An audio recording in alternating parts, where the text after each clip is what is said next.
పడుతున్నటువంటి పరిస్థితి అయితే ఉంది. అయితే ఎక్కడెక్కడ వర్షాలు కురిసే అవకాశం ఉంది?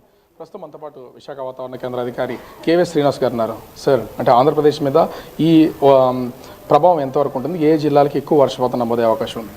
ఇప్పుడు ఈ అల్పపీడనం ఈరోజు మరింతగా బలపడి తీవ్ర అల్పపీడనంగా అయితే మరి ప్రస్తుతం ఇది నైరుతి బంగాళాఖాతంలో అయితే ఉంది. అది క్రమే నెక్స్ట్ 24 అవర్స్లో అయితే ఇది నార్త్ వెస్ట్ డైరెక్షన్లో వెళ్తూ నార్త్ తమిళనాడు సౌత్ ఆంధ్ర కోస్ట్కి చేరే అవకాశం ఉంది. ఫర్దర్గా నెక్స్ట్ సబ్సిక్వెంట్ 24 అవర్స్లో ఈ మూవ్స్నే నార్తర్లీ డైరెక్షన్లో వెళ్ళి ఇలా ఆల్మోస్ట్ ఈ డైరెక్షన్లో అంటే మన ఆంధ్ర కోస్ట్ ఆంధ్రప్రదేశ్ కోస్ట్కి ప్యారల్గా అంటే అలాంగ్ ది ఆంధ్ర కోస్ట్ వెళ్ళే అవకాశం ఉన్నట్టుగా మనం నెక్స్ట్ ఈ ఫోర్కాస్ట్ చేస్తున్నాం. అతి తీవ్ర అల్పపీడనంగానే ఉంటుందా లేకపోతే ఇది వాయుగుండంగా మారే అవకాశం ఏమైనా? అంటే ప్రస్తుతానికి చూస్తే అటువంటి ఇండికేషన్స్ అయితే మనకైతే కనిపించట్లేదు. It is likely to move as a well marked లో ప్రెషర్ ఏరియా, అంటే తీవ్ర అల్పపీడనంగానే ప్రస్తుతం వరకు అయితే కొనసాగే ఛాన్సెస్ అయితే ఉన్నాయి. అంటే రానున్న 3 రోజులు ఏ జిల్లాల్లో ఎక్కువగా వర్షపాతం నమోదయ్యే అవకాశం ఉంది? భారీ వర్షాలు ఎక్కడ కురుస్తాయి? నెక్స్ట్ కమింగ్ 3 days వరకు చూస్తే ఇటు దక్షిణ కోస్తాలో ఒక మాదిరి వర్షపాతం అంటే రైన్ఫాల్ డిస్ట్రిబ్యూషన్ చూస్తే ఈ రోజు వరకు అయితే మెనీ ప్లేసెస్ మనకి చెప్తాం. అంటే పలు ప్రాంతాలు అలాగే ఉత్తరాంధ్రలో కూడా పలు ప్రాంతాల్లో ఈ యాక్టివిటీ ఉత్తరాంధ్రలో అయితే నెక్స్ట్ 3 days వరకు కూడా ఉండే ఛాన్స్ ఉంది. అలాగే ఈ రోజు వరకు చూస్తే మనం ఒక భారీ వర్ష సూచన మాత్రమే ఇస్తున్నాం కొన్ని జిల్లాలకి. ఇటు రాయలసీమలో ఉంటే తిరుపతి జిల్లా, నెక్స్ట్ నెల్లూరు, ప్రకాశం, దక్షిణ కోస్తాలు, ఉత్తరాంధ్రలో ఇది అనకాపల్లి, విజయనగరం, విశాఖపట్నం, కాకినాడ ఈ జిల్లాలకైతే ఈ రోజు వరకు భారీ వర్ష సూచన ఇస్తున్నాం. రేపటికి ఇది rainfall intensity likely to increase further and మనం భారీ నుంచి అతి భారీ వర్షపాతం కూడా కొన్ని జిల్లాలకు అయితే రేపటికి ఇస్తున్నాం. అవి విజయనగరం, విశాఖపట్నం, అనకాపల్లి, కాకినాడ ఈ 4 జిల్లాలకు ఉత్తరాంధ్రలో. అవి దక్షిణ కోస్తా ప్లస్ ఉత్తరాంధ్రలో కూడా మరికొన్ని జిల్లాలకు కూడా భారీ వర్ష సూచన కూడా ఉండే అవకాశం ఉన్నట్టు కనిపిస్తుంది. అవి నెల్లూరు, నెక్స్ట్ తిరుపతి, ఇటు ఉత్తరాంధ్రలో చూస్తే కోనసీమ, అల్లూరు సీతారామరాజు, శ్రీకాకుళం ఈ జిల్లాలకు వెళ్తారు. ఓకే, ఇంకా చూస్తే సముద్ర తీర ప్రాంతాలన్నింటిలో కూడా ఈ గాలి వేగం, ఎదురుగాలి ఎలా ఉండబోతుంది?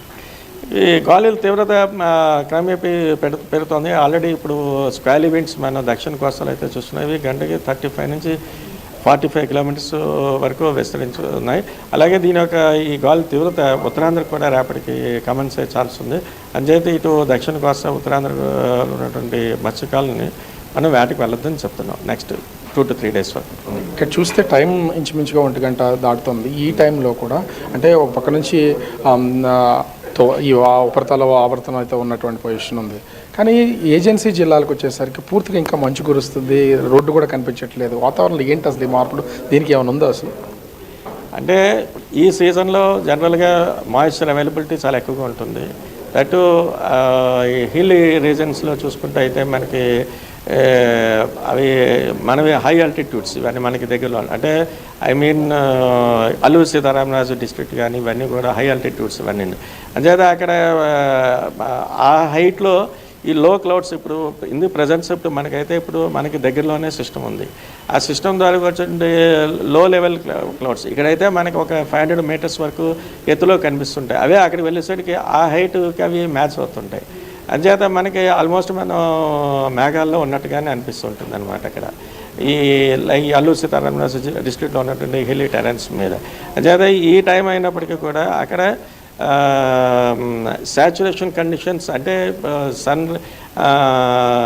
ఈ సన్ టెంపరేచర్స్ కూడా ఎక్కువగా పెరగట్లేదు. మ్యాక్సిమం ఇక్కడే మనకి ఇప్పుడు ఈ 1 o'clock ఇప్పుడు టెంపరేచర్ అరౌండ్ 26 degrees ఉంది. అక్కడ ఇంకా బాగా తక్కువగా ఉంటుంది. అంచేత సాచురేషన్ అక్కడ బాగా ఎక్కువగా ఉంటుంది. అంచేత ఈ విజిబిలిటీ కూడా చాలా తగ్గిపోవడం, మంచు కురుస్తున్నట్టుగా అనిపించడం, కంప్లీట్ హేజీగా ఉన్నట్టు అనిపించడం ఇవి సాధారణంగా ఉంటుంది. అంటే టోటల్గా చలితే ఎలా ఉండబోతుందండి? అంటే ఒక పక్క నుంచి ఈ ఆవర్తనం ఉంది, ఎక్కడికక్కడ కొంత వర్షాలు బాగా కురిసే అవకాశం కూడా కనిపిస్తుంది. అంటే జనరల్గా ఇప్పుడు ఈ సీజన్లో చలి ప్రభావం ఎక్కువగానే ఉంటుంది. కానీ ఇప్పుడు ఉన్నటువంటి సిస్టమ్ దృష్ట్యా కూడా కొంచెం నార్మల్ కన్నా కొంచెం ఎక్కువగానే టెంపరేచర్స్ రికార్డ్ అవుతున్నాయి. ఒక పక్క అల్పపీడనం నుంచి తీవ్రమైనటువంటి అల్పపీడనంగా మారుతున్నటువంటి నేపథ్యంలో దాదాపుగా 55 కిలోమీటర్ల వేగంతో ఎదురుగాలు వీస్తాయి. మొత్తం అటు శ్రీకాకుళం నుంచి నెల్లూరు వరకు అన్ని జిల్లాల్లోనూ కొన్ని చోట్ల భారీ నుంచి అతి భారీ వర్షాలు నమోదే అవకాశం ఉందని విశాఖ వాతావరణ కేంద్రం అధికారి కేవీ శ్రీనివాస్ గారు చెప్తున్నటువంటి పరిస్థితి. కెమెరామెన్ ఆర్తో రాజు.